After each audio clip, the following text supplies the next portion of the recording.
भारत में बीजेपी के गुंडे पहलगाम हमले का बहाना बनाकर कश्मीरी तालिब इल्मों पर हमला करने और उन्हें भारत छोड़ने की धमकियों पर उतर आए।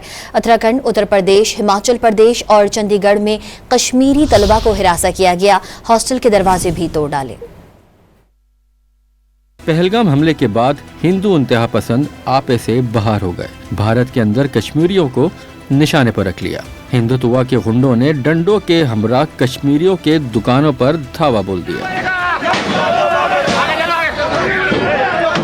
कश्मीर तलबा को हॉस्टल से निकलने और भारत छोड़ने की धमकियां दी जा रही हैं। अगर कोई मुसलमान, शुरुआत हम देहरादून से करेंगे, कोई मुसलमान कश्मीरी हमें देहरादून में मिला तो हम उसका इलाज अवश्य करेंगे। कल 10 बजे से हिंदू रक्षा दल की टीम अपने अपने घरों से निकलेगी और कहीं भी कश्मीरी मुसलमान मिलता है उसका इलाज करेगी। उत्तराखंड, उत्तर प्रदेश, हिमाचल प्रदेश और चंडीगढ़ में कश्मीरी तलबा पर हमला किया गया। हॉस्टल के दरवाजे तोड़कर उन्हें जिस्मानी तशद्दुद का निशाना बनाया गया। हमें हेल्प की जाए ताकि हम घर सेफली पहुंचे जाए। हम अभी कश्मीरी स्टूडेंट्स हैं जो अभी चंडीगढ़ में है, हमारे साथ बहुत ज्यादा टॉर्चर किया जा रहा है, हमें बहुत ज्यादा डराया जा रहा है, बहुत ज्यादा हम डरे हुए हैं।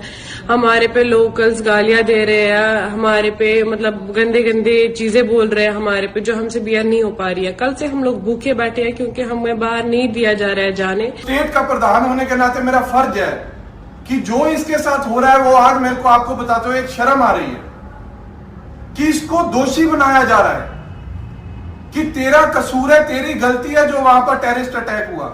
कश्मीरी शहरी ने तलबा को तशद्दुद का निशाना बनाने के बजाय पहलगाम हमले के जिम्मेदारों को पकड़ने का मुतालबा कर दिया। आप उन दरिंदों को ढूंढिए, उनको पनिश कीजिए, हर एक कश्मीरी आपके साथ है, लेकिन आपको ये नहीं बोलना चाहिए, पूरे हिंदुस्तान को दिखाइए हमने कश्मीरियत 1990 में भी निभाई है, 70 में भी निभाई है, 60 में भी निभाई है। मकबूजा कश्मीर के वजीर आला उमर अब्दुल्ला ने भारतीय हुकूमत से मामले का नोटिस लेने की अपील कर दी।